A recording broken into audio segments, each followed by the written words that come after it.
Ballon d'Or 2023. Lionel Messi is going to win the 8th Ballon d'Or. Completely deserves it in my mind. And we see a lot of people saying Erling Haaland deserves it too. It's such a bold debate that's happening right now. But let us know in the comment section your thoughts about this one. Do you think Haaland should have won the Ballon d'Or? Do you agree that Messi wins it, the 8th? What is your choice with all this? Breton, how do you feel with it? Well, I was one of the ones that was just so enamored with the record-breaking capacity of Erling Haaland and just taking the Premier League by storm and just flattening it. And I obviously I've come around. I know that what Messi and Argentina did at the World Cup was simply incredible. Heck, I relive it every day because my little 3-year-old is obsessed with Messi and all he wants to do is watch that World Cup highlight tape. But it for me, I think Haaland he's young. He'll get his chances. He's probably up on that podium next year, the year after that, the year after that, depending on the development of a few other stars. I'm Podium sure we're winning talk it? about. Well, that's the thing and that's where I'm going with this, Alex, because if resetting the goal scoring record for the Premier League, widely considered the toughest, league on the planet, if resetting that goal record it doesn't win, I don't know what will for him. It'll be scoring 4 goals in the Champions League final, I guess. Doing another treble again. Going to Real Madrid and doing something different there. I don't think so. I think the only thing Erling Haaland is guilty of is something he could not control, in the fact that it was a World Cup year. That's it. And the I feel for semi-final Erling and the Haaland. final in the Champions League that he could have scored. Well, that's true, but they still won. And I do agree. He still did work. He still had more than 60 goals. I completely agree with what you're saying with that. Unreal. But right now, the top 5 of the Ballon d'Or. My top 5 of the Ballon d'Or, I think Messi's finishing first. Haaland's finishing second. Kevin De Bruyne is finishing third. I think Mbappe is finishing fourth. The best player in the World Cup behind Messi. And I think fifth should be another City player, that is Rodri. I think he's the most vital player of Man City, next to De Bruyne and next to Haaland too. If he's not there, Man City doesn't tick the same way. And Vini Jr. should be in the top 10 of the Ballon d'Or in any conversation, okay, right now. And next season, because it's so obvious right now that Messi's winning this one. Next season, though, like what Jude Bellingham's doing with 13 games, 13 goals, 3 assists. Jude Bellingham is in pole position right now, 2024 Ballon d'Or, to win it. Do you agree with me?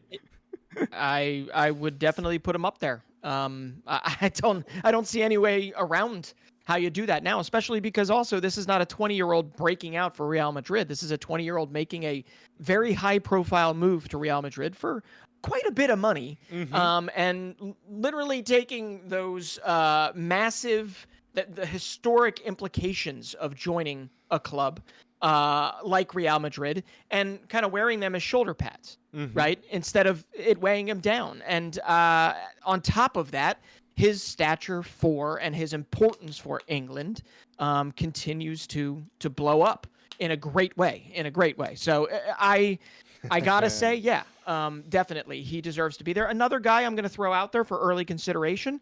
The Champions League is going to be a little bit tough for him and what France does in the upcoming Euros, but it's got to be Antoine Griezmann for me. Mbappe, I know Kylian Mbappe is always going to be a part of that. Yep. I got it. But Antoine Griezmann, I don't know. I don't know if Mbappe has the tournaments he has had for Les Bleus if it wasn't for Antoine Griezmann. Well said. I just don't know, right? I'd say the same for Griezmann if he didn't have Mbappe. But I do think they help each other, though. I do agree with you, Bretson. Yeah. I don't think Mbappe would be a World Cup winner at 19 without Antoine Griezmann. I think that's a good take. I think it's a good take. But you're mentioning Mbappe, and look, mentioning Mbappe, I'm gonna say it. For me, Mbappe is the player next to Jude Bellingham that is dominating the world of football this season. In October, at least.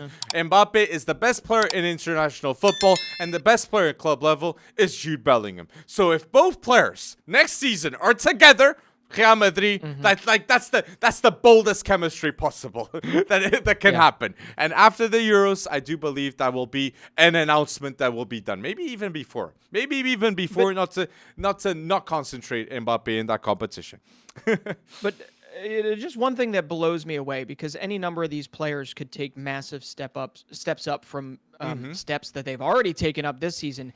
Every one of these players I'm going to mention are 20 or younger.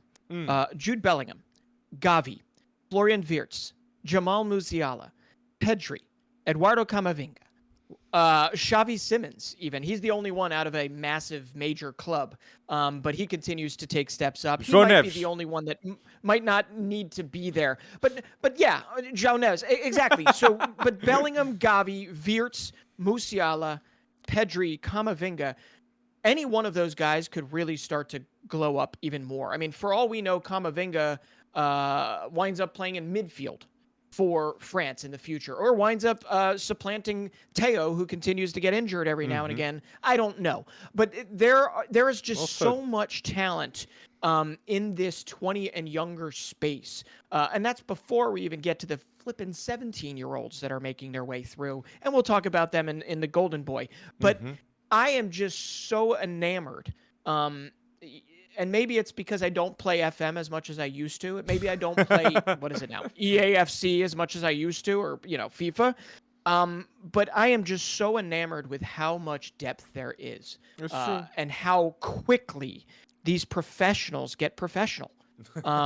It's insane. It's true. If we're mentioning Kendrick Paez, a 2007 boyfriend Independiente del Valle, already being bought by Chelsea, and we're seeing him balling out for his national team at like 15.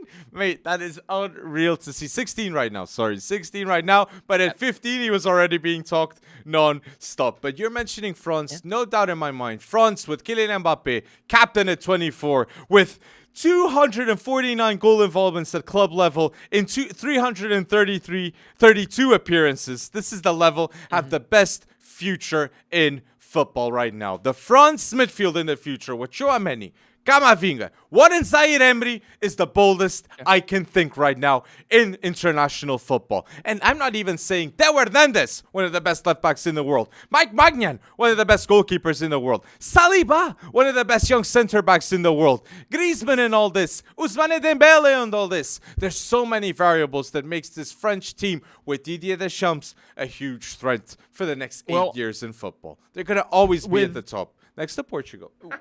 And, next to Portugal. Well, I have to, I'm going to ask you, will Deschamps, with the Aurélien Tchouameni news being out for the next couple months or so, that was just released by Real Madrid, do you think he's bold enough to potentially give Zaïre-Emery a shot? I'm sorry, Thierry Henry. No more captain of under 21 going back to this national team. He's going to the senior team now. Warren Zaïre-Emery is going to the senior team of the national team, and he's not leaving anymore. Just like João Neves in the Portuguese national team. They've been called, and they're not leaving because that's their talent. That's their level. They're at home.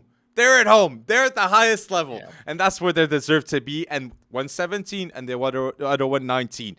Warren Zaïre-Emery is... I don't want to say what Mbappe needed to justify him leaving for Paris Saint-Germain. But Warren Zaïre-Emery will make the Mbappe leaving to Real Madrid a bit more acceptable because he is the captain that is growing in that team. He's been there since he's 8 years old. He's born in Paris. He believes in this project. And there's a new identity in the PSG team. With Kolo Muani, with Gonçalo Ramos, with Ugarte, with Kangin Lee, great player. Barcola that had his first assist too. I believe in what PSG are building, that is not a star-driven team, a potential-driven team in the right roles with the right manager too, that is Luis Enrique. I like this team. A lot of potential with PSG. Not just to dominate, but to be a threat in the Champions League with a united group. But Kylian Mbappe, it's the last year. And that's why, Breton, we're mentioning Ballon d'Or. 2024, Jude Bellingham is in pole position. But if Mbappe wins the Euros and PSG are like in the final of the Champions League, the discussion starts to be there. Because that ain't Real Madrid. And if he wins the Euros too, I think Kylian Mbappe can be widely seen as the best player in the world. And you can get that feeling with their win. They beat Remontada. He scored in the 89th minute against Brest this weekend. Okay, he had to appear when they needed, and Kylian Mbappe did that. And you get that feeling that he knows there's no more Cristiano Ronaldo, no more Messi in Europe. There's an opportunity now to win the Ballon d'Or. You get Bellingham with that feeling, and you're starting to get Kylian Mbappe with it. And Erling Haaland, that has 2 braces now in his last 2 games too. So the future of football is... I'm excited. But if we had a top 3, 2024, who'd you put? Jude Bellingham must, God. Kylian Mbappe, and Erling Haaland. No? Because it's a Euros year. You're going to put Harry Kane. I think, oh gosh, no. I have not thought about this enough. I really don't know. Come back to me on that one. Come back to me. But yeah, Bellingham obviously has forced his way in there. And I don't think anyone can argue. And England, look at England, mate. England's great development that they've had in the last 10 years. And England right now, in the 2024 Ballon d'Or, I think they'll have 2 players in the top 5, with Jude Bellingham and Harry Kane, that made the right transfer moves. Harry Kane, assisting 16 games, 17 goals, 8 assists for Bayern Munich. He's the first player in Europe's top 5 leagues to score 10 goals and have more than 5 assists. That is unreal what he's doing, justifying himself. But I'm going to say it. And he's... Golden Boy winner 2023, Jude Bellingham, and he's pole position for the Ballon d'Or. And the Golden Boy winner of 2024, I'm going to say my take. It hurts me not to say João Neves, but I'm going to say Warren Zaïre-Emery. That was the man of the match against AC Milan with 2 assists, a world-class display, and he's already got that starlight, that wonder kid. I'm that guy. I am that guy. Like Bellingham has. Okay. I would have to agree with you on this, just because he's already taking massive steps for PSG. But Lamine Yamal's probably going to have to be in there at some point too. We'll see how he progresses. And Balde obviously will still be. I think he'll be second place. Right? Yeah, I think he'll be second place in this Golden Boy in 2023. But you mentioned Football Manager and all this, and for you people at home, if you don't know, Football Manager's not out. We're not sponsored by them, but we just want you guys to have fun and enjoy games. Football Manager is out, and it was interesting to see that the most bought players, top 10 most bought players, all wonder kids, and I was hyped to see a list of Football Manager's Football Manager list of most Football Manager list of most bought players includes number 1, Valentin Barco. Number 2, Nocto.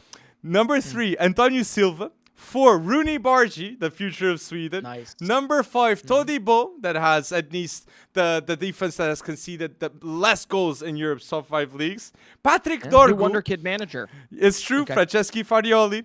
Patrick Dorgu in number 6. Victor Osimhen, okay, he's not a wonder kid, but number 7, okay, not a wonder kid here. Number 8, Diomande. 9, Yasser Asprilla of Watford, very good player, South American. And number 10, Martu Baturina. Remember Baturina, okay? Phenomenal midfielder. So FM is helping the ball knowledge of many of their users, and this is a top 10 list that maybe a Golden Boy could be here. Antonio Silva's nominated for the Golden Boy. No. Yeah, well, Martin Baturina, is that his brother that plays in Liga Portugal? Isn't Rocco Baturina? Doesn't he play for? I think so. Yes. Somebody. Yeah. I don't. I think he's 23. I think that might be a brother of his. Could be a cousin. I don't know. But there are other names that you should definitely throw in there because how is Prestiani not in there? How is Claudio Echeverria or Lenny Yoro? Lenny Yoro for Lille. But listen, you mentioned a bunch of those guys. Some of them are 17 or just turned 17. And that's the thing is when we're looking at Golden Boy, I'm sure it's going to wind up being an 18, 19-year-old next season. But these players right now are all 17 or younger, Alex. Lamine Yamal, George Alenakina, who plays for Royal Antwerp and just became the youngest person since Romelu Lukaku to score in back-to-back Belgian Pro League games. You've got Warren Zaïre-Emery. You've got Kendry Paez, who will eventually be at Chelsea, but right now is balling out for Independiente del Valle. You've got Lenny Yoro, who's a center back that has worked his way into a decent Lille squad in Ligue 1. And I'd be surprised if he doesn't get a big move moving forward. You've got Endrick. You've got Gianluca Prestiani, who we talked about. Eli Krupi, who's already scoring goals in Ligue 1 for Lorient and will be the next Lorient person to make a move. You've got Jorel Hato, who is possibly the only good thing about Ajax right now, which we'll talk about in a second. And then you already mentioned the one. He's one of the top most bought on FM right now, and that's Rooney Bargi. Rooney Bargi is a Swede playing in Denmark who has like 7 goals already on the season, and most of them are him being in a super sub role. So I talked about the quality of the 20-year-olds, but there are already 17-year-olds balling out for their first teams. It's insane. Unreal. It's And insane. Lamine Yamal, Barcelona and all this. And you said the brother of Baturina. Yes, you're right. Rocco Baturina is a forward from Gil Vicente. 23-year-old, a youngster, just like his brother. So that could be an interesting story. I know it's not Jude and Joe Bellingham, but Baturinas, one of them is nominated for, I think, Golden Boy too, Baturina. So that is quite a good list of players. So let us know down below what you think who's going to win the Golden Boy in the future 2024 and the Ballon d'Or too in 2024 too. It's always nice to see your predictions, people.